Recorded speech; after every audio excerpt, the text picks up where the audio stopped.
Hello guys, I am Rahim Bah and welcome back to the channel. If you're new to the channel, smash the subscribe button because I share property investment tips, personal development and how to get financially free. And in today's video, I'm going to share with you the 10 biggest lies I have been told about money that has stopped me from investing for a very long time. It is easier for a camel to go through an eye of a needle than it is for a rich man to enter the kingdom of God. The love of money is the root of all evil. We've been told this multiple of times.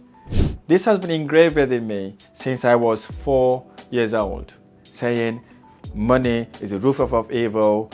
It's easier for a camel to go to heaven than it is for a rich person. That really draws me back. That really pulls me back about my perception of money. And when I say rich people, all I think is about evil, how they've robbed people, and they may be doing something really evil to attract that money. So it teases me. It stopped me from doing so many stuff that would attract wealth to me because I was pushing away these people to me because I'm thinking that's what I've been told. My religious scholars, if you go to church, if you go to the mosque, all of them preach about money being the root of all evil, and it is easier for a camel to go to heaven than it is for a rich man. And we've been told we all need to worship our lords, your God, whatever religion you believe, in order to go to heaven. So that really pulls me back. And not just because I'm hearing from people saying this, I was also hearing it from a very close family members that are telling me exactly the same thing. So it really pulls me back to stop me from really getting to investing and making money. So in this video, I'm going to share with you the 10 myths I have been told that really stop me from investing in properties or from investing in order to make money work for me instead of me working for it. So if you really want to know and understand these things, I'd advise you to stay until the end of this video. And if you like this video or any of my videos, smash the like button below, subscribe to my channel for more amazing videos. Let's get to it. The first myth I was told is money cannot buy happiness. And I think this through, right? Perhaps they're right. Money cannot buy you happiness. I was told all the best things comes free, like children, having family members around you, all these things is free and it brings you happiness. But what really triggers my mind is thinking about it this way. I do understand money may not buy you happiness or can't buy you happiness, but let's look at it this way. Suppose you've got money, you're very successful. You're making money working for you and you're getting very good return on your investment. A family member rang you and told you, look, my mom is in the dying bed. My mom needs to go through a surgery. Without that surgery, she will not live. She will not survive. And sadly, we'd have to lose her as a result of not having the money to go through that surgery. And you've got that money. You pull your check out, you sign that check, give it to your family member, they cash that check, withdraw that money, however much that money may be, maybe 5 to 10,000 pounds. Let's say 10,000 pounds. They went on, paid for the surgery, did the surgery, and their mother come out of that surgery alive, strong, thriving, and now living the most amazing life they could ever dreamed of. Would that not bring happiness to you? That will not just bring happiness to you, it brings joy and blessing to you. So you see, the people that said money cannot buy happiness, based on what I've looked at or based on my research or the people that have been telling me this, are people that have never had money. Are people that have really not been successful. They haven't used money in a way that it really brings that joy to them. Saving a life brings joy to you. Donating to your favorite charity without burning inside brings happiness to you. Donating to your church, to your synagogue brings happiness to you.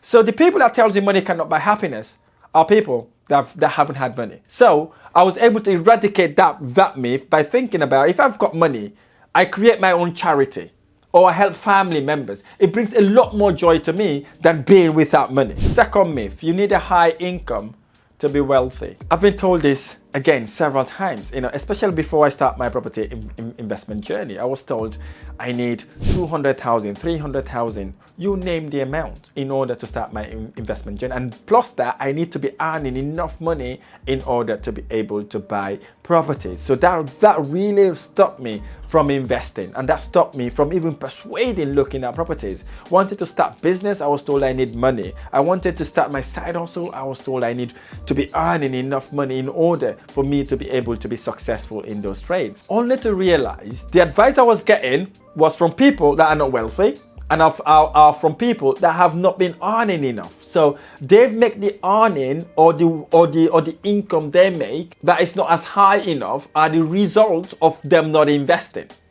Instead of thinking about maybe it's not the amount of money you earn, but the knowledge and skills you're able to attain to learn how to make money work for you instead of you working for it. So what I did at that point, I started introducing the concept of savings. I started saving money in order to put tiny money. When I realized that wasn't the absolute right thing, I started introducing disciplinary actions to me. I started saving money. I started investing tiny bit of money and start making passive income by investing in properties. And I started with no money. I got my first property, second property, and third property. And now I've got multiple properties that generated me passive income without me actively working for it. So here's the thing. It's not about how much you earn. It's about how much you save and invest for passive income. I'll give an example. I've met an investor who is really in a good job. He's on about £500,000. We looked at his income and expenses only to find out he's earning all that much money, but he cannot even save enough in order to be able to save and invest. So it's not about what you earn, it's about what you're able to save and invest for passive income. Being successful doesn't necessarily mean you need high income to be wealthy. It's all about having discipline to save, having discipline to look for a good investment strategy and put your money in it to make it work for you instead of you working for it. The third myth, debt is always bad. Here's the thing, this is a touchy subject. I've been banging on bad debts for so long. So there are two types of debt.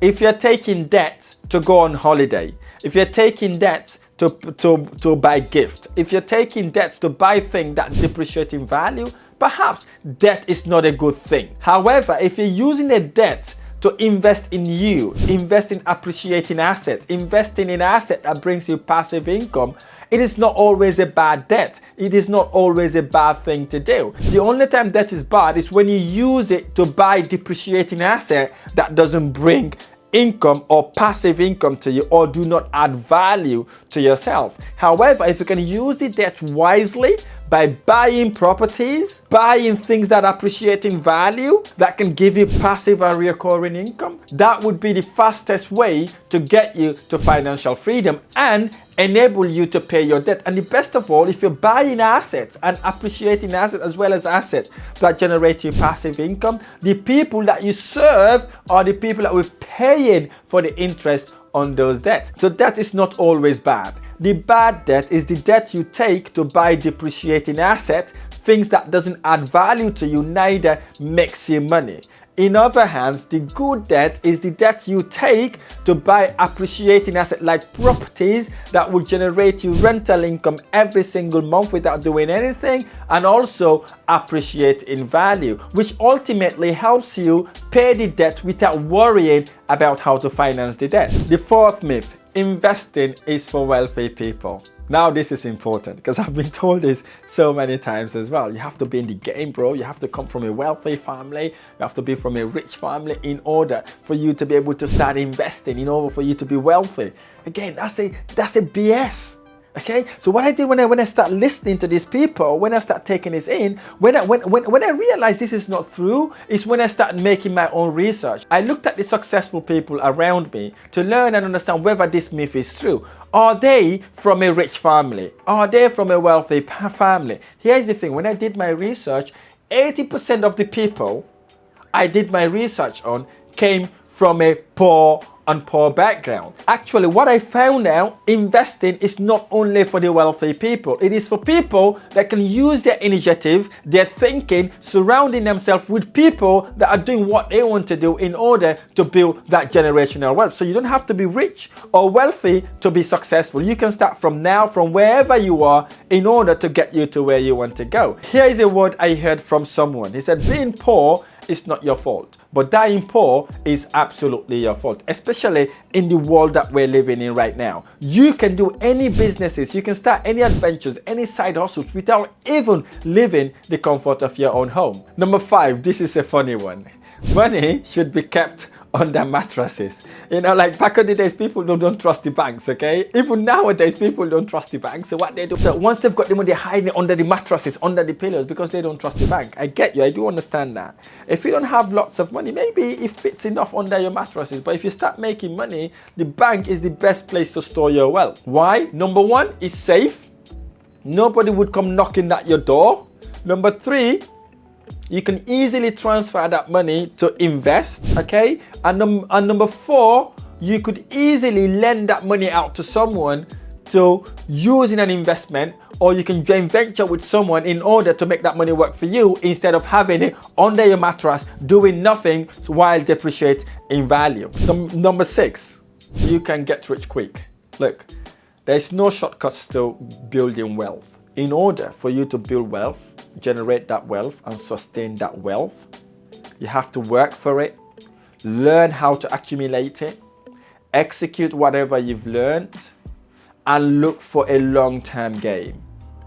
If you're in it for short term, thinking it's the easy and quickest way to make money, you are not going to attract money. The only way you could attract money is when you love the money so much that you could hold it, use it to make you more money. So making money is not a get rich quick scheme. You have to take your time and process it and learn from people that are doing what you want to do in order to attract money. You will not get rich quick unless, hopefully, if you're gambling and you're lucky to win a jackpot, perhaps you can get money quicker. But if you really want to build a business or build a property portfolio, it takes time and process in order to build it to a multi-million pound property portfolio or multi-million pound business. So you will not get rich quick by hoarding money or by keeping the money. The only way you can get rich sustainably is long-term and investing in appreciating assets, an asset that makes you passive income. Number 7, budgeting is too restrictive. So I do understand that when you set yourself budget, you have to stick to the budget, because with that budget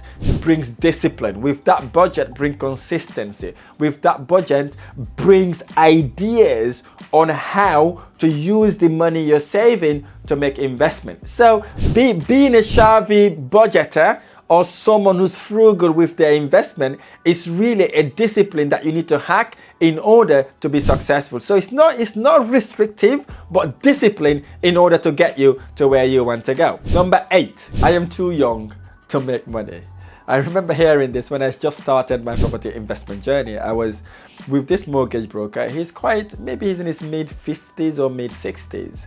I had a coffee with him because I always want to learn and understand how the mortgages, how mortgage brokers do their deals and all that sort of thing. I sat with him in a coffee shop. I remember vividly, it's a place called Albany Road in Cardiff, just by the Halifax Bank. There is a coffee shop there. I sat with him. He's telling me about how the mortgage processes works, how he does his deals, etc., etc. And then he looked at me and said, "Rahim, don't worry. You're young. You've got a long way to go. Don't worry about money right now. Don't worry about adding value. Don't worry about being successful."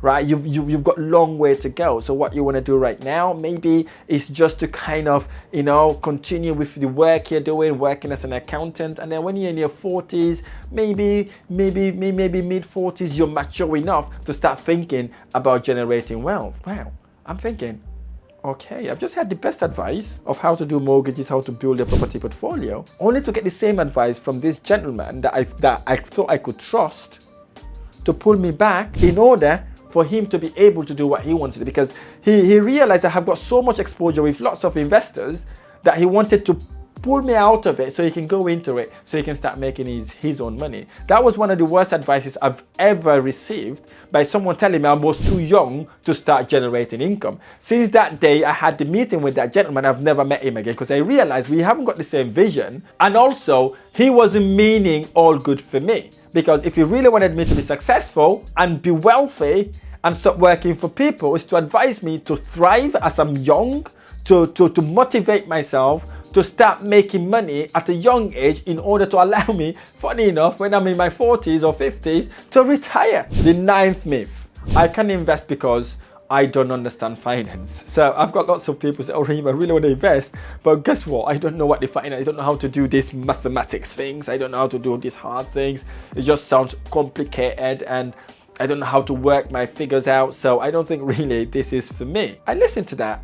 Then I realized, listen, you don't have to be a finance guru or mathematician to be able to be investor, or to be able to make money, or to actually attract wealth, right? In order for you to overcome that fear, there are resources, learning platforms, or someone who's experienced to guide you along the way, right? Because what I've realized was, most of the successful people, most of the billionaires do not even have a degree, right? They literally do not have a degree. I heard recently Sir Richard Branson only knew the difference between gross profit and net profit when? About 10-15 years ago, right? When he was a multi-millionaire, he didn't know what the differences are. So here's the thing, it's not about knowing, it's about working with people that are smarter than you, and you use your knowledge and idea to get them to do what you want in order to generate income. That's exactly what Sir Richard Branson did, until he knew what revenue, gross profit, and net profit was. So don't allow not knowing finances to stop you from investing. If anything, it should motivate you to go and learn about what finances are all about, and how you can know your profit and loss, and how you can use that advantage to make money work for you instead of you working for it. The 10th and final myth: I will never be rich, so why try? I told myself this for a very, very long time. I used to tell myself, I'll never be rich, so why do I try? One, I wasn't born in this country. English wasn't my first language, and I did not come from a rich family, so it's gonna just be tough. So it is not for me. I always used to count myself out, because I thought the opportunities are only for the people that are connected, well-connected, wealthy people. I always try to cry myself down, thinking, oh, I cannot do that because I wasn't part of that family. I wasn't part of that community. I wasn't part of that school. I didn't go to that school. I didn't live in that area. I did not surround myself with these people. Only to realize, after going to an event, I wish I know this person's name. I can't remember his name. I went to his event in London. He said one word to me that really resonated with me until today. He said, each and every individual in that room, it was, I think, about 1,000 people, was born to be successful, was born different, and we are all unique in our own way. He used this example by pointing at his thumbprint. He said, each and every individual in this room has a different thumbprint. You know why? Because you're different, you are unique. You can be whatever you want to be. For me, that was an epiphany moment for me. When he told me I can be whatever I can be, and my thumbprint is different, I'm unique, I don't need to match or fit into any community. I can build my empire by giving me lots of examples to look at. That was a mind-blowing moment for me. That's when the pin drops.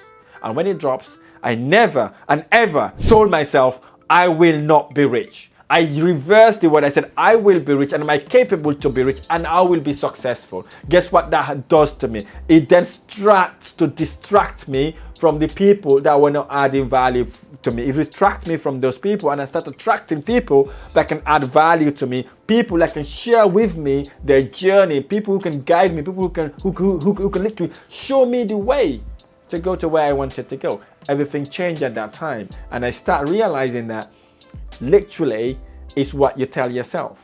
If you tell yourself you'll never be rich, you're absolutely right. However, if you tell yourself I'm gonna be absolutely rich, you will be absolutely rich. If you tell yourself you will never be rich, funny enough, you will never be rich. But if you tell yourself I am gonna be absolutely rich, you will be abundantly rich.